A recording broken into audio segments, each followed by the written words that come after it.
ఎకరాలకు ఒక్కొక్కరు చొప్పున అగ్రికల్చర్ ఎక్స్టెన్షన్ ఆఫీసర్లను పెట్టినాం. ఏదో మాటలతోనో డైలాగులతోనో కాలేదు. తెలంగాణలో వ్యవసాయ విస్తరణ కేసీఆర్ గారి నాయకత్వంలో అకుంఠిత దీక్షలాగా ఒక తపస్సులాగా చేస్తే ఇన్ని రంగాలకు కలబోతా, సాగునీరు, విద్యుత్తు, అట్లాగే ఇరిగేషను, ఇవన్నీ కలిస్తే గ్రామీణాభివృద్ధి కలిస్తే వాటి సమాహారంగా అల్టిమేట్గా తెలంగాణ ఇలా భారతదేశంలో నెంబర్ 1 అయింది. మేము రెడీ. నువ్వు అసెంబ్లీలో పెడతావా చర్చ, లేదా అంబేద్కర్ కాడ పెడతావా, కొండారెడ్డి పల్లెలో పెడతావా, చింతమడకలో పెడతావా, కొడంగల్లో పెడతావా, గజ్వేల్లో పెడతావా, ప్లేసు నీ ఇష్టం, ఎక్కడంటే అక్కడికి వస్తాం. కానీ నువ్వు తప్పించుకపోయే బాబత్ మాకు తెలుసు. నువ్వు గ్యారంటీ ఏం చేస్తావు? ఈయనకి ఏంటంటే అలవాటు, బురద చల్తాడు, అవతల పడతాడు, ఇట్లా చల్తాడు, ఏదో మాట అంటే డైలాగే నేను ఎక్కడన్నా అని మళ్ళీ అవుతాడు. ఆయననే చెప్పిండి, నిన్న కేసీఆర్ వస్తాడా కేటీఆర్ వస్తాడా అన్నాడు. మరి నేను వస్తా అంటున్నా. నీకు దమ్ముంటే రా, లేదంటే ఇంకొక ప్రతిపాదన 8 తారీఖు నాడు, ఇలా 5 తారీఖు, ఎందుకంటే ముఖ్యమంత్రి గారికి ప్రిపేర్ అయ్యేందుకు టైం పడుతుంది. 8 తారీఖు నాడు 11 గంటలకు మేమందరం వస్తాం. సోమాజిగూడ ప్రెస్ క్లబ్ రా, నీకు కృతి చేసి పెడతాం. నీ కార్యకర్తలతో సహా వస్తావా, నీ ఎమ్మెల్యేలతో సహా వస్తావా, వాళ్ళు ఎంతమంది వస్తారో చెప్తే వాళ్ళకు కూడా ఇంతజాం చేస్తాం. ఛాయ్ బిస్కెట్ కూడా మా సోమాజిగూడ ప్రెస్ సోదరులను అడిగి అది కూడా ఏర్పాటు చేస్తాం. సోమాజిగూడలో ప్రెస్ క్లబ్లో 11 గంటలకు 8 తారీఖు నాడు నేను రెడీగా ఉంటా. నువ్వు వస్తావా రావా నీ ఇష్టం. నువ్వే ఛాలెంజ్ ఇసిరినావు, రావాలని కోరుతున్నా. వస్తే సంతోషం, మీడియా ముందే చర్చిద్దాం, నీళ్ళకు నీళ్ళు పాలకు పాలు. ఇంకొక మాట కూడా నేను చెప్తా ఉన్నా, ఇవాళ మా రైతన్నలు కూడా వినాలని చెప్పి కూడా కోరుతా ఉన్నా. వాస్తవం ఏంది, ఈరోజు సిగ్గు లేకుండా ఈ ముఖ్యమంత్రి రైతు బంద్ వేసినా పండుగ చేసుకోండి అంటుండు. మొన్ననే మా ప్రశాంత్ రెడ్డి గారు, జగదీష్ రెడ్డి గారు ఇక్కడ చెప్పినారు, మేము ఒకసారి వేయలేదు, 11 సార్లు మొత్తం 73,000 కోట్ల రూపాయలు రైతుల ఖాతాల్లో వేసినాం. కానీ ఎన్నడూ గింత హడావుడి, గింత ఆర్భాటం అయితే చేయలేదు. ఒక్కసారి వేసి 4 పంటలకు గాను ఒక్క పంటకేసి దానికే పండుగ చేసుకోకండి అంటున్నాడు. వాస్తవం ఏంది అసలు? ఇవాళ రైతులకు ఎగ్గొట్టిందంత, యాక్చువల్గా ఇచ్చిందంత రేవంత్ రెడ్డి ప్రభుత్వం. మీరు చెప్పింది ఏంది అసలు, ఇచ్చింది ఏంది? మీరు చెప్పింది ఏంది? రైతు భరోసా ఎకరానికి 15,000 ఇస్తామని చెప్పినావు నువ్వు. కేసీఆర్ 10,000 ఇస్తున్నాడు బిచ్చమేసినట్టు, నేను 15,000 ఇస్తా అన్నావు. కేసీఆర్ 2 పంటలకు ఇస్తున్నాడు, నేను 3 పంటలకు ఇస్తా అన్నావు. ఇవాళ ఏం చేస్తున్నావు మరి? ఇచ్చినావు ఎక్కడన్నా 15,000? అసలు రైతు భరోసా పేరుకు అర్థం ఉందా, తాత్పర్యం ఉందా? ఇంకొక మాట కూడా అడుగుతా ఉన్నా రేవంత్ రెడ్డిని నేను. నువ్వే కదా ఉత్తరం రాస్తేవి కౌలు రైతులకు, 22 లక్షల మంది కౌలు రైతులకు ఉత్తరం రాసిండి మొగోడు. మీ అందరికీ నేను రాగానే ఇస్తా, ఇచ్చేస్తూనే ఉన్నా, వస్తూనే ఉన్నా, ఇస్తా అని చెప్పి రెచ్చగొట్టిండు. ఇవాళ అసలు రైతులకు ఎగ్గొట్టింది, పట్టదారులకు ఎగ్గొట్టింది ఈ 4 పంటలు కలిపి 24,000 కోట్లు, కౌలు రైతులకు ఎగ్గొట్టింది 15,000 కోట్లు. మొత్తం కలిపితే ఈ ప్రభుత్వం ఒక్క రైతు బంధులనే ఎగ్గొట్టింది 39,000 కోట్లు. ఎట్లా లెక్క అంటారా మీరు? ఇవాళ లెక్క కూడా నేను తీసుకొచ్చినా, మీరు చూసుకోవచ్చు.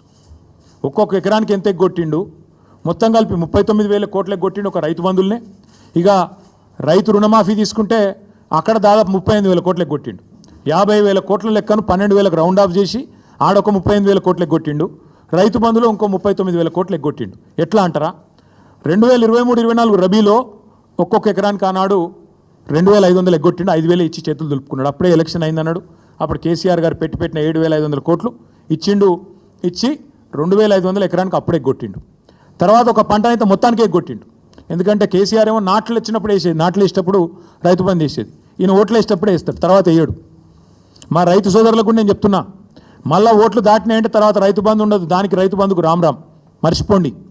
రేవంత్ రెడ్డి గారి ప్రభుత్వం రైతు బంధును ఎగ్గొడుతుంది, ఏదో ఒకటి చెప్పి తప్పించుకుంటుంది. ఈ 2024-25లో ఆనాడు మొత్తం 23-24 వానాకాలంలో రబీల్నేమో 5,000 ఇచ్చిండు. మొత్తం 23-24 వానాకాలం ఏమో మొత్తానికి ఎగ్గొట్టిండు 7,500. అటెనక 2024-25 దానిలో కూడా మొత్తం ఎగ్గొట్టిండు 7,500. మొన్న మళ్ళీ 1,500. అంటే మొత్తం కలిపితే ఒక్కొక్క ఎకరానికి 19,000 బాకీ రేవంత్ రెడ్డి ప్రభుత్వం ఒక రైతు బంధుకి. అంటే మొత్తం కలిపితే 1,52,00,000 ఎకరాలకు తీస్తే లెక్క మొత్తం కలిపి ఇప్పుడు నేను చెప్పిన 39,000 కోట్ల రూపాయలు ఎగ్గొట్టింది కాంగ్రెస్ ప్రభుత్వం. టోటల్గా అన్నదాతకు సున్నం పెట్టింది కాంగ్రెస్ ప్రభుత్వం. అట్లాగే ఇక ఆయన చెప్పిన మాటలు, ఎవరు రాహుల్ గాంధీ రుణమాఫీ అన్నాడు, ఏకకాలంలో చేస్తామన్నాడు, డైలాగులు తొడలు కొట్టుడు, మెడలు కొట్టుడు, ఉరుకుని తెచ్చుకోండి, నేను వస్తూనే ఉన్నా, వేస్తూనే ఉన్నా అన్నాడు.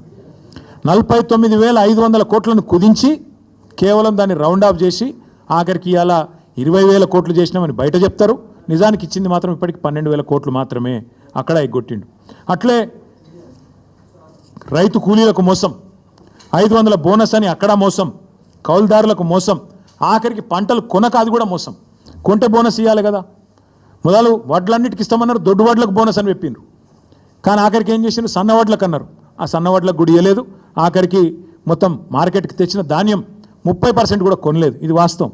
ఇక చెప్తా పోతే చాలా ఉన్నాయి, కానీ నేను ఒకటే చెప్పేది, ఇట్లా ఎన్నో రకాలుగా ఈ రైతులను మోసం చేసి ఈరోజు రాష్ట్రంలో ఉండే నిరుద్యోగులు ఇంకా పెద్ద జోకు, 60,000 తలకాయలు లెక్క పెడతారట ఈయన.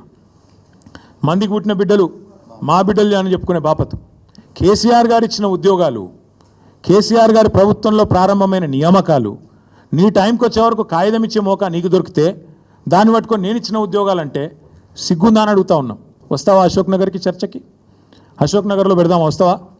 నిరుద్యోగుల మధ్యన చర్చ వచ్చింది కదా. నువ్వు మీ రాహుల్ గాంధీ ఛాయ్ తాగి పోజులు కొట్టి తెలుగులో ట్వీట్ పెట్టి మొదటి సంవత్సరంలో 2 లక్షల ఉద్యోగాలు ఇస్తాం అని నరికి 2 ఉద్యోగాలు మాత్రం సంపాదించుకొని నువ్వోటి ఆయనోటి తప్పించుకొని తిరుగుతున్నారు కదా.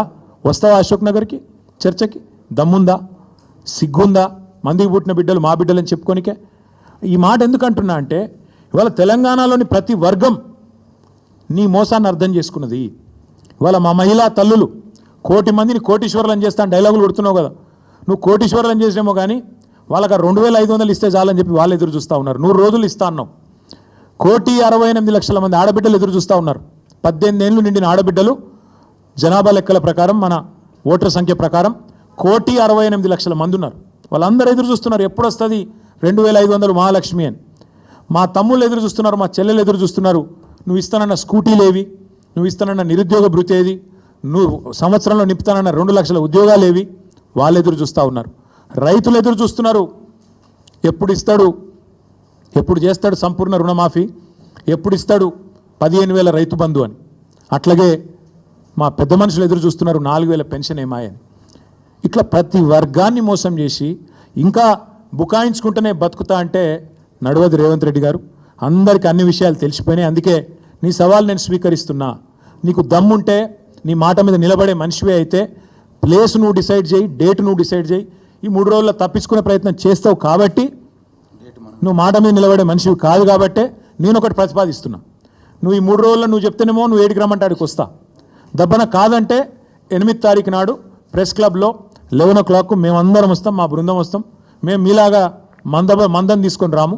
మేము ఓన్లీ మా లెజిస్లేటర్లు, మా సీనియర్ నాయకులు 10-15 మంది వస్తాం. బ్రహ్మాండంగా అంత సావధానంగా మీరు ఏది కావాలంటే సాకల్యంగా చర్చిద్దాం. మేమేం చేసినాం, మీరేం చేస్తుండ్రు, ఎవరెవరిని మోసం చేస్తాండ్రు, నువ్వు వస్తావా ఇంకెవరిని పంపుతావా, నీ ఇష్టం. నువ్వే రావాలని నేను డిమాండ్ చేస్తున్నాను. ఎందుకంటే దూత్ కా దూత్ పానీ కా పానీ కావాలంటే మాత్రం నువ్వే సవాల్ చేసినావు, రా అని. నీ సవాల్ స్వీకరిస్తున్నాం, రా అని చెప్పి విజ్ఞప్తి చేస్తున్నాం. మీకు కూడా ధన్యవాదాలు. తప్పకుండా మీరు కూడా రావాలని నేను కోరుతా ఉన్నా.